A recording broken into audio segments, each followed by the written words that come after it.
It's day 3 of passage, but 5 days overall. Nobody's died yet, so we're doing something right.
Very early start here in Gijon, but we're all looking forward to getting on with the journey. Nobody likes sitting around in a port.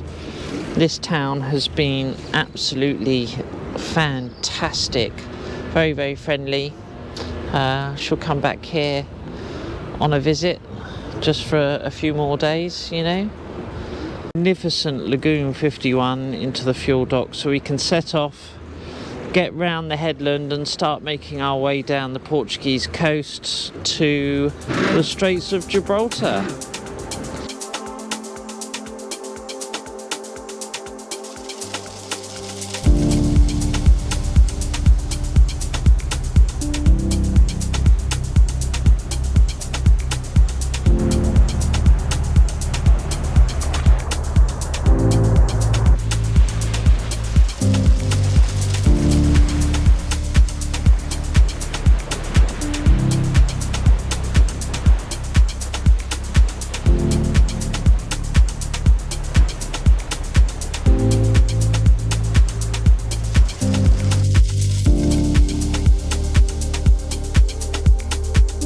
Good morning, everybody.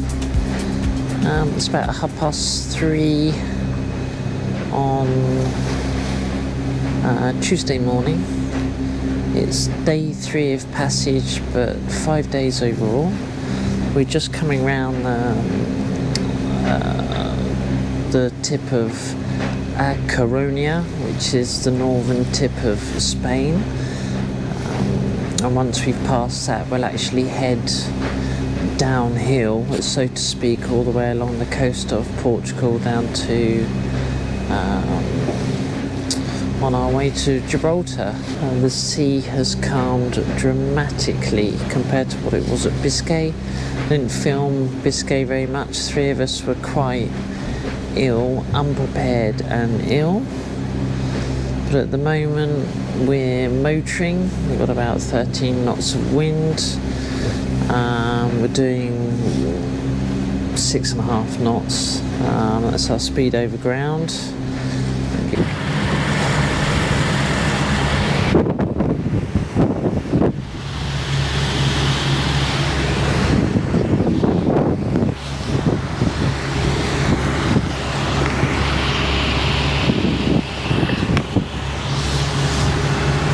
Hi guys, we're just dropping into Porto quickly for a quick fuel stop because our fuel gauges stopped working. There's an electrical fault. Coming in at low tide through the breakwater. It's quite impressive. I'll give you a shot. So it's a very quick splash and dash, fill up with diesel so we can calculate how many litres per hour we're using to then onto nautical miles. And then from here it's all the way down to the south.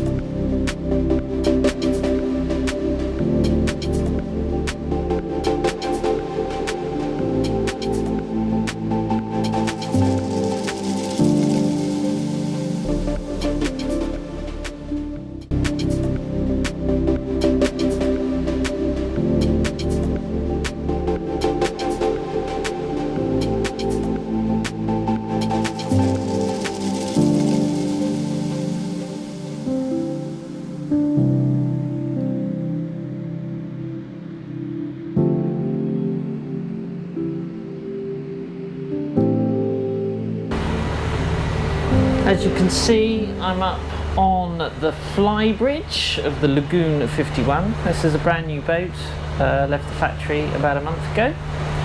So I'll just give you a pano, and of course some B-roll will be coming up. It's a nice spot. I've spent many a happy afternoon and morning up here drinking coffee, having a bite to eat. There's a nice teak table here. And this one, the owner had actually paid for the enclosure, which I think is a nice option to have when the weather's not so good or it's a little bit chilly in the evening. The stainless steel structure in the corner there, and the one over here on the starboard side, is obviously to help you get up on the hard top cover up here. From the helm position, we haven't got the main up, but if we did, you have two windows either side of the helm to give you a good view of the mainsail, see what it's doing. As you can see there, twin spreader mast. I'll have another look at that from the outside, and it's all outboard rigging, which is typical for Lagoon. You've got a really nice view from the helm station sitting down. There's a bench here which we know is good enough for 3 people to sit on. It's very, very comfortable. Just giving you a pano round. If I'm going too fast, let me know in the comments below. So from a sitting position, your view is actually very, very good. We've been able to dodge lobster pots. And if I give you a bit of a view from here, nice pano round, and you can see that lovely L-shaped chair. And the nice thing with the helm seats is they fold back if you want, so you've got extra seating, or you can elongate the chair there. And I found one evening it was actually quite comfortable to sit on here when the autopilot failed and I had to steer by hand for a couple of hours. It was quite good, nice comfortable position, and it helps elevate you more so you can see both port and starboard bow. This owner chose to have a camera system. I'll show you the cameras later, per aft, so that if you're mooring, especially in the meds, you can see what's going on behind you. As you can see, we have a large 15-inch Raymarine chart plotter, and it can pretty much do, you know, whatever you want. There's loads of screen options you can change. You can have radar, wind, you know, repeat anything you want. Let's put that back to charts, because there's quite a lot of fishing boats out.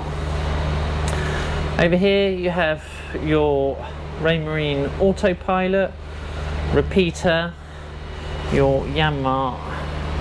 You just pop that off, so it's for your engine and everything else. Keep a check on that. This boat has come equipped with bow thruster, and you have your engine start, stop and so on. And at the moment we're just running one engine. We're doing one for 12 hours, and then the other one helps conserve fuel a little bit. But the new engines are due for a service. I think it's about, I don't know, 225 hours. This delivery is mostly being by motor. I'm going to get the sails out in a minute. To my right, starboard, you have a Harken 50 2-speed self-tailing winch and another Harken 50 2-speed self-tailing winch. All your sheets and lines come aft, so as you can see, mainsail halyard, mainsail sheet, reef 1 and topping lifter here, and this is your sheet for your Genoa. And this one's actually got a code 0 or code D. The lines run on the outside and then back up. We'll have a look when we do the tour round, but you've got your gubbins there. Over on the port side, pretty standard VHF compass, These are for the first one here. This is for your Genoa in and out haul, and this is for your Code D. I'm going to go into that in a minute, how I feel on this boat particularly. It's a little bit different on a monohull because your systems are a lot easier to reach, but how I feel about having both electric winches and electric furlers, you know, it is what it is. Reef 2 and 3 are on here, Genoa halyard and your Spinnaker halyard, and once again you have another Harken 50 self-tailing 2-speed winch and your clutch for your Genoa. They've finally gone back to mast forward, so they've got rid of the self-tacking jib, which is brilliant, and you now have Genoa tracks. They're a little bit short as far as I'm concerned, but that's just my opinion, and with the play that we've had with the Genoa, I think they would be better off outboard and a little bit longer. But this is a downwind boat, it's a lagoon, you know, it's meant for the Med or the Bahamas or the Caribbean.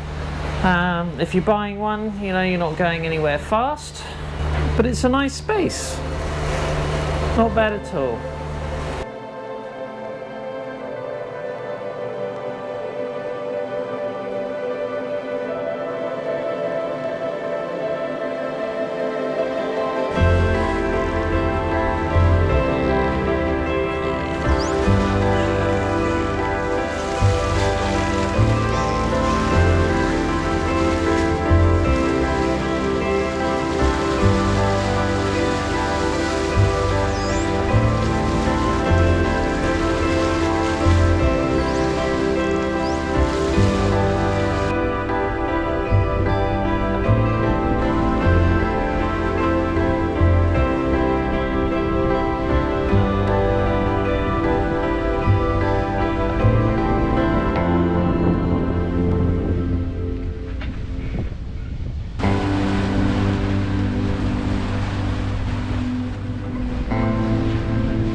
Islands of Belingas. Last time I came through here was late July, early August last year on a Halberg Brassey 42E ketch.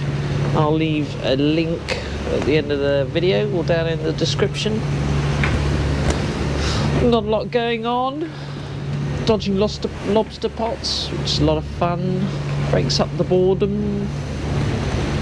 Otherwise, very pleasant motor. We'd like the sail to come round, the wind to come round a lot, which would be, you know, if you guys could pray, I know that you're going to be in a month in advance, we could at least get the Code D out, have some fun. But otherwise we're on track, nobody's died yet, so we're doing something right.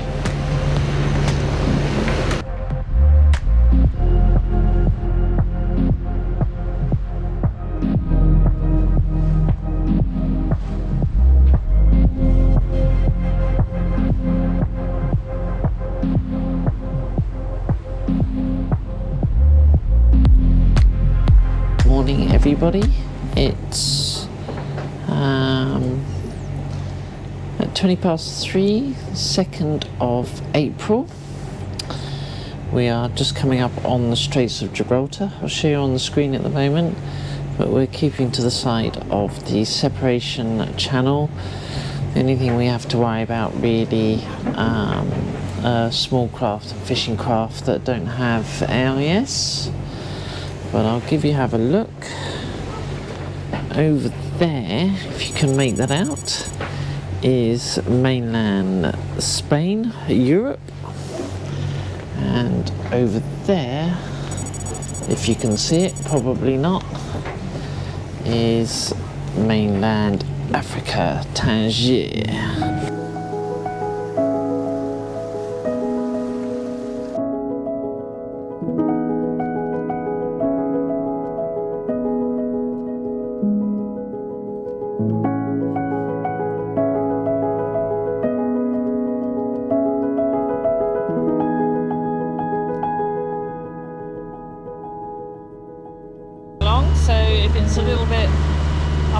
I apologise, but there's not much I can do about that. We'll start here.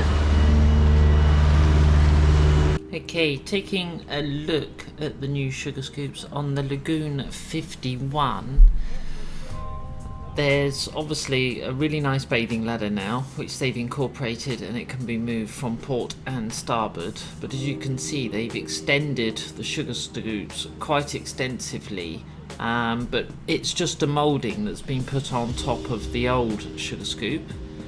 If it was me, I would actually have an extra cleat put on further down there to be able to secure a big ball fender, because it's quite easily actually to have these smashed up against a seawall or a pontoon, something like that. There's a nice hydraulic platform on this one, and the sides, either side, fold out to extend your sugar scoops when you're at anchor, which gives you a nice sort of beach club area, extra bathing, sunbathing area. It's really nice. It's a nice easy place to launch your tender from. This one's a high field, done specifically for Lagoon, and the hydraulic platform will go all the way down into the water. Over here on the starboard side, there's a really nice barbecue, which is an option, supplied by its own gas, and obviously pulling the handle, the barbecue will spin round, so you can cook from your sugar scoop or extra bathing platform if you want to.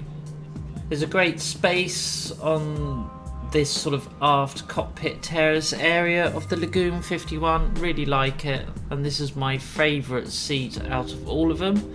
It's nice and deep, gives you a great view all the way through the boat, and over here there's another locker which we've just stored the lines in, just for easier access for when we're coming up to the fuel docks. Thank you Elon Musk for the Wi-Fi.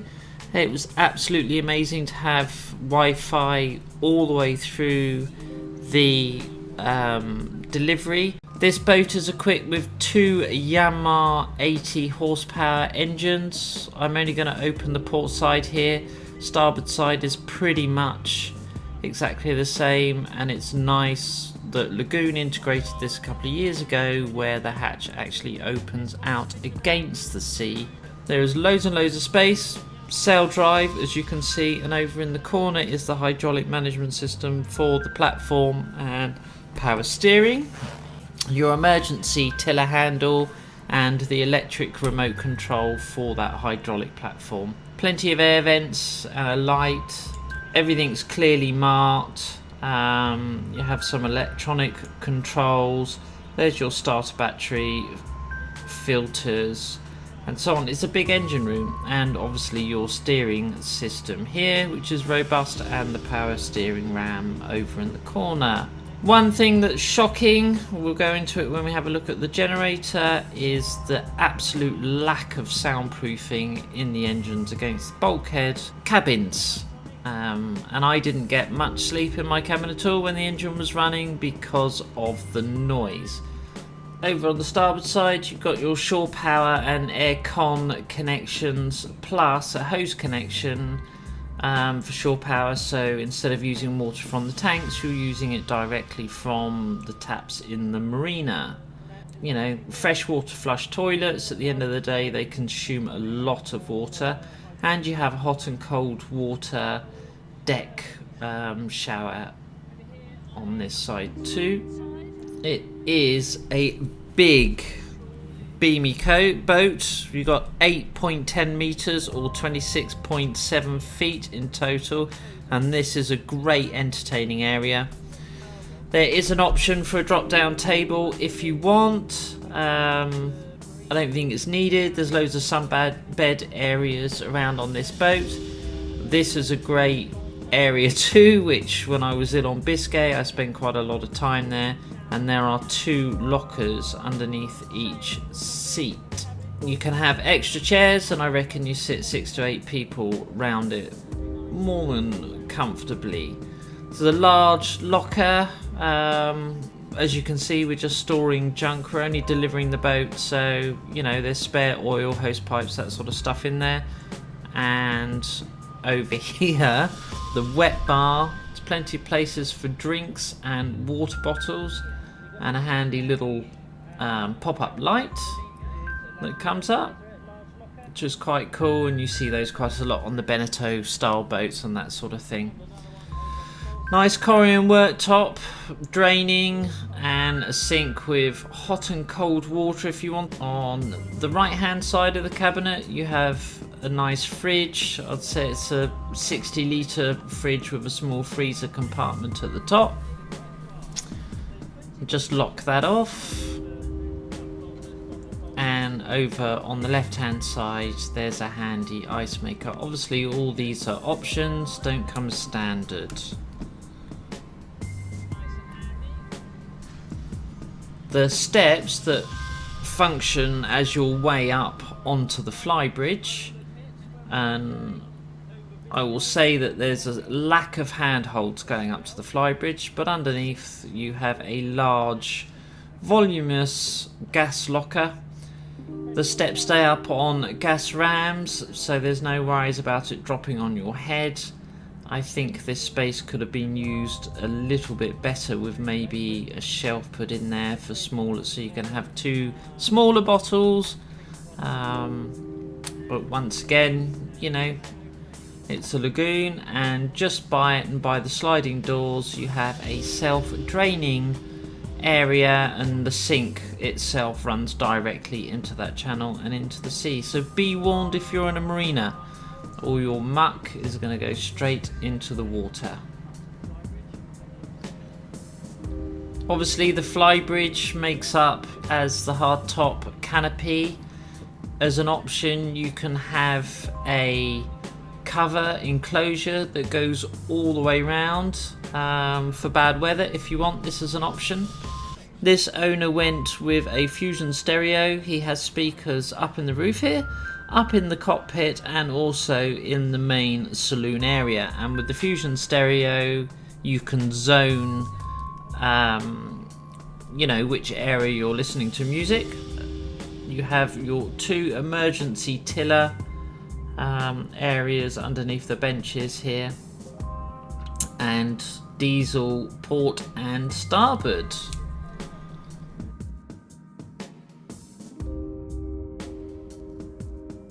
Coming forward on the starboard side you have, they are all flush hatches, and there's part of your code D sheets, outboard shrouds, which is normal for a catamaran and a lagoon. They have done better with the handholds on this boat. They've got rid of the rain guttering system, but going up to the Flybridge there is a lack of handholds, and I can tell you when the sea starts to get big it is noticeable. So if it was me, more handholds would be better. The lifelines, rails on either side are a reasonable height, and you have access to pontoons or harbour walls, port and starboard. Water and wastewater is further forward on both port and starboard holes, and each of your hatches for the bathrooms, or heads if you want to call them that, have ventilated tops. There is non-slip moulded into all over the deck. I would suggest that when the deck gets damp and salty, I found it personally quite slippery, and that's with my proper boat boots or boat shoes on. So we were washing down the deck a lot. But in the meds, probably not so important, you know, flatter, calmer waters. Here, forward, both port and starboard, you have large opening hatches. They can, as an option, be crew or skipper quarters, but they're absolutely huge, and standing down in there I had plenty of headroom. So if you're 6 foot plus, you'll fit in there. As you can see, we've just got some of the forward deck cushions in them. Really nice dolphin seats forward, or princess seats forward if that's what you want to call them. I prefer dolphin seats because it's where most people go to watch the dolphins. Standard lagoon trampoline netting. This boat has been fitted out with an electric bowsprit for the Cold Zero, which is an electric furler. Wouldn't be an option I would choose. I'd have the bowsprit, but I would have my furler manual. But that's just my personal choice. And obviously you've got your Genoa furler. You know, it's pretty standard stuff. There's a really nice sitting area for sundowners forward on this boat, with plenty of lockers underneath, loads of cup, beer or water bottle holders. The hatch there on the right is access into the chain locker, and just underneath here gives you access to the windlass. If any of you guys have seen Parlay, I would go and have a look, because on the track where the chain runs they've put rollers, which is a really good idea and stops the chain smashing and digging into that track of the fiberglass that's laid forward. Really good idea to do. The standard Lumar winch, you know, it all works, and you have controls for your windlass actually up on the helm station on the Flybridge. Over on the porthole, it's pretty much standard. This locker is exactly the same as on the starboard hull. As I said, you can have it as options as crew quarters or skipper's cabin, something like that. In the first locker here on the port side, this is where we actually stored a load of the extra cushions and fold seats and all our fenders. In this locker there is a water pump system that you can have for either fresh water or salt water for washing down the deck, or the chain and anchor when you put it up. There is loads of space in this forward locker. You can see by the size of the fenders that it's just, it was chock-a-block with stuff. All the hatches forward are watertight sealed, and I say that loosely. And over on the starboard side, this left hand locker, you will find the Onan generator. There is some electrical systems, your batteries for your windlass. There's an exhaust system in here, and obviously your oil filter in the back there. Everything's easy to get to and change, so that's good. Well done, Lagoon. But this generator room has 10 times better soundproofing than the main engine room, which is great. So when you're sitting in the saloon or outside, you don't have to listen to the generator humming away. But I just wish Lagoon had paid the same amount of attention as soundproofing to your engine compartments for the bulkhead that goes to the cabins, as they had done or have done for the generators. As you can see coming forward, the handhold is right there where you need it, but then it's gone. That's it. You've got no more handholds for another 1.5 meters, 2 meters. You just need more. There's discussions of either stopping along the Spanish coast and then crossing to the Balearic Islands, or going straight to the Balearic Islands, Ibiza, Palma, and so on. And then from there, it's basically a right angle to the south of France, which is our final destination. You're going to get a bit of sun glare, but here you go.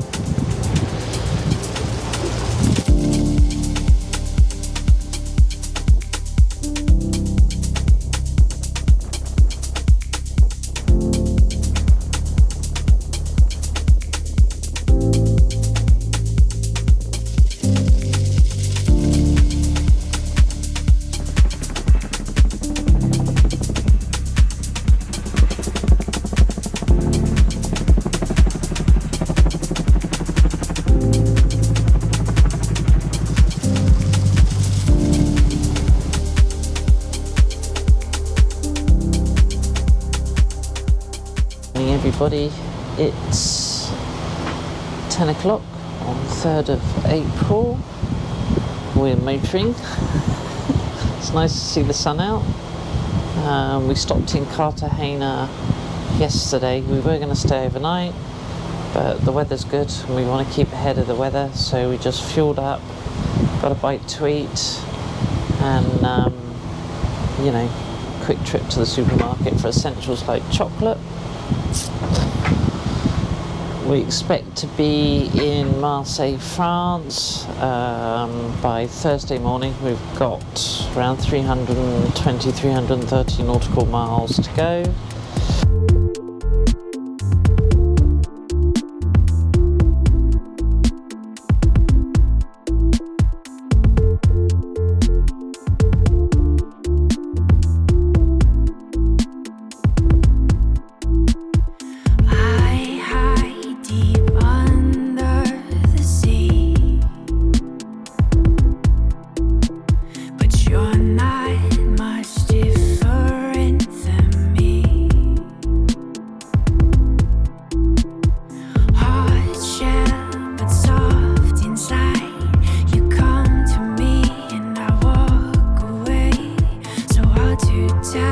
Okay guys, we're going to start on the port side, inside of the saloon. I'm going to go down a couple of steps. This is a owner version. So what we're going to do is start over here. This was my cabin, the aft cabin on the delivery. As you can see, I'm packing up all my stuff. It's a bit of a mess, but there's a huge double bed, island bed. I can say it is really, really comfortable. You have reading lights either side. You have a window port light at the back and an opening window ventilation, and the same there. I've got the blinds down, privacy blind, you actually get to see them in use. And there's an opening hatch up here, which is closed off, and a fan in the corner. It's quite nice. Either side of the bed, you've got an area to put a cup, coffee, tea, you know, bottle of water, whatever's your thing. There is a mains plug, 2 USB chargers, and some handy shelves, which is rather nice. The LED lighting is really nice in this boat. Absolutely fantastic. There is a small storage area here. And under the bed there is a drawer that pulls out, all soft close. Behind my main door I have a wardrobe, shelf at the top, hanging space, and access to some electrical bits. And all important, every cabin has a fire extinguisher. Over here you have your, not that we've used it on this trip, controls for air conditioning and heating. And underneath the floor of my particular cabin, I won't lift all the panels, but this boat's actually come equipped with a water maker, and you probably won't be able to see because of the light, but the tubes are at the back and you've got a separation filter there.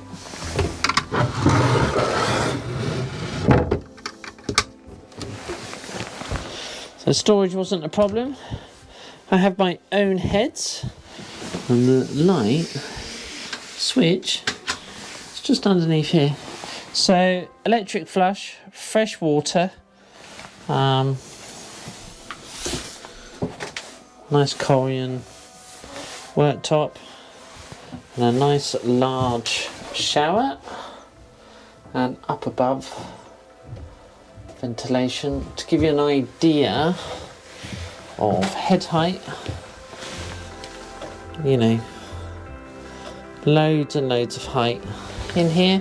It's a really nice bathroom, nice, well, we're in the marina now, but you know, when we were sailing around, had a nice view out the bathroom, and the mirror slides across to give you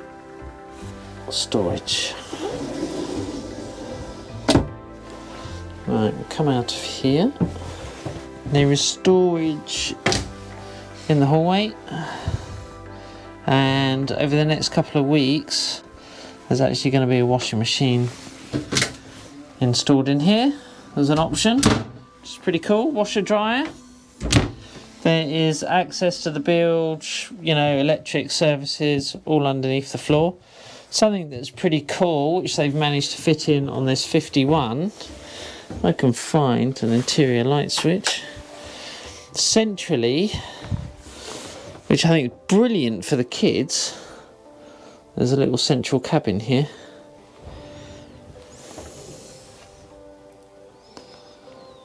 Reading light, 2 reading lights. You have your air conditioning control. Once again, the same setup for drinks, cup of tea. There's a fan. You can get light during the day if you want from the saloon, and there are privacy blinds up here, obviously. And there's a plug, 2 USB sockets, a little bit of storage, and a hanging cupboard here. So it's not bad. Nice little cupboard, nice little bedroom. It's midships, so it's going to move less. It's away from the engine, so there's less noise. And then right in front of me is the forward cabin. Once again, semi-island, double bed, reading lights, fans. Choice of the materials that the owner went for, really quite nice. I know there's going to be a discussion about Lagoon. We're going to get into that. Plug, USB, air conditioning. This pretty much mirrors my cabin. Mine's a little bit larger, but not by much. I actually think there's more floor space in this one. Obviously your shelves. There's access to your own heads through here, which we've got locked at the moment. This cabin and the midships one were shared, so they had access into the heads through here, which once again, electric flush, fresh water flush, same size heads and shower as I have. And there you go.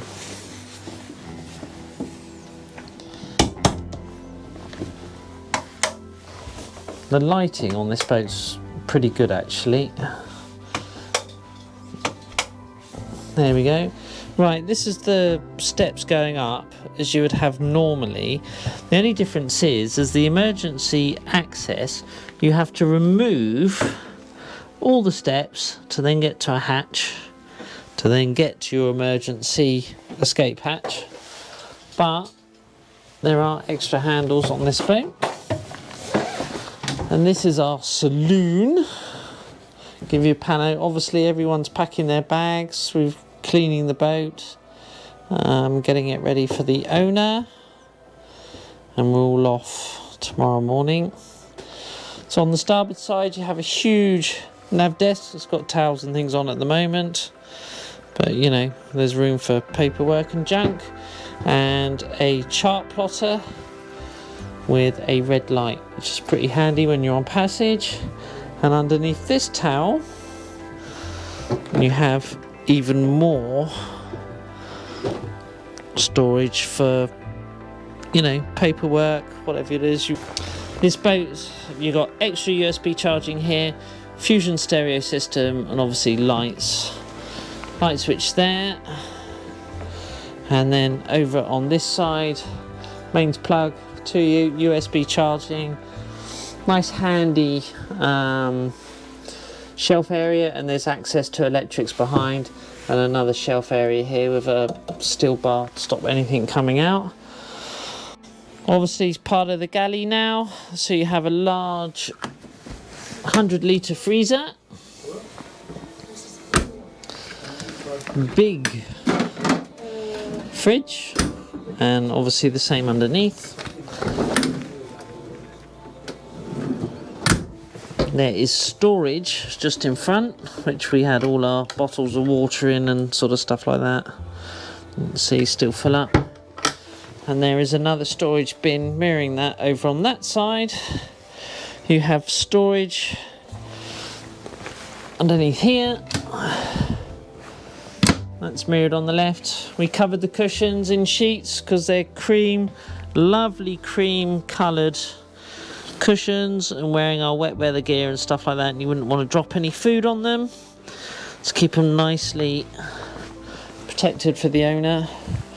There's enough. At one time we had 5 of us on board and there was still plenty of room for extra guests. This owner actually went with the option for the drop down table, so that table folds out, you can drop it down and turn it into a huge double bed, day bed if you wish. And underneath the nav station you have a puff chair that can come out, use that as well. Your VHF is underneath, and you have yet more plugs, USB charging, etc. You know how this goes. And then over on the starboard side, excuse the bin liner, it's not the most glamorous walkthrough we've done. Got a large 3 drawers there for the kitchen, and then under sink cupboard, single stainless steel sink, Corian worktop, self-draining, hot and cold water, plus a saltwater tap. Over here you have more storage for bits and pieces, and we had all sorts of junk here. More shelving. You can see where we kept all our coffee and our cups and so on. And there are 2 more cupboards up here. As you can see, we didn't get through all our food. The storage isn't too bad. Coffee machine, kettle, 4-burner gas stove, and oven and grill, so not bad. And wine storage here, which we're going to get stuck into in a minute because the delivery's done, so we can drink. Let's give you a pan out. There is a forward opening window just here on gas struts, which is brilliant. And port and starboard you have little opening port lights, plus a fan on either side, and lagoons, double sliding doors going into the aft cockpit. But obviously people are packing, so it's not at its most glamorous. An enormous queen size walk around bed. You have reading lights, same cup and bed holders. The system for the air conditioning and lights is over there in this cabin, so you can control it from there, and you have another control for it here. There is a large cupboard on this side, fire extinguisher, very important. You have another cupboard with shelves on this side. And there's services behind this section. And then over here, I'm not going to be able to get everything open, it's none of my business. You have, let's see if I can find the other lights in a minute. I do apologise about the dim lighting, but we've been on passage for 2 weeks and just over 1,600 nautical miles. It's been a slow, hard journey into the wind the entire way. There's obviously a drawer under the bed, the same as it was in my cabin. You have storage and access to facilities under the floor. Same here. Same. All the way forward. Nice drawers. 1, 2, 3. And this is a vanity or a desk. If I can show you, have a nice light there. So this would be a vanity or office area with a puff chair underneath. And a little chaise longue, which is, big enough for 2. Huge port light windows. A small opening. Fan up here. fan over the bed. There's an opening hatch above the bed, sorry.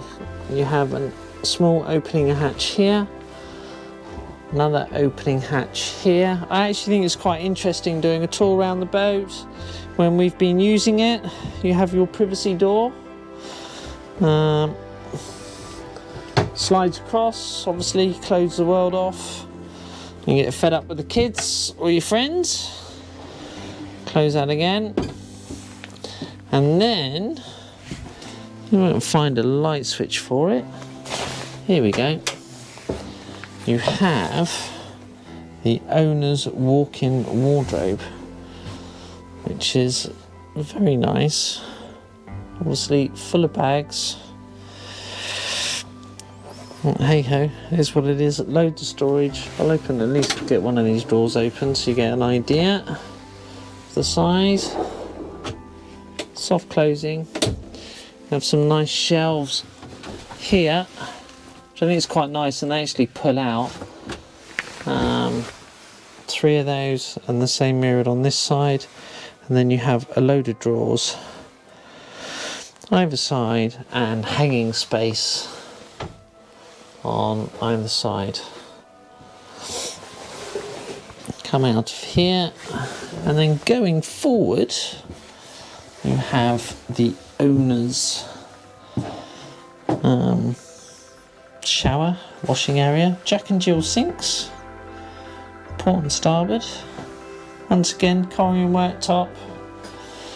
The mirror cabinet is pretty much the same. Obviously there's no port light in this one because it's inboard. And then an enormous walk-in shower, which I reckon's big enough for 3 or 4. You have a rain head and a handhold, and above obviously there's an opening hatch. I'm going to go in there because we're cleaning everything, trying to make it nice. A really nice port light here.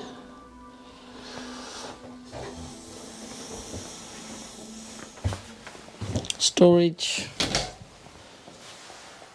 Big hanging locker. And before you wonder, the heads, it's in here. So owner's heads, electric flush, fresh water, once again. Ventilation.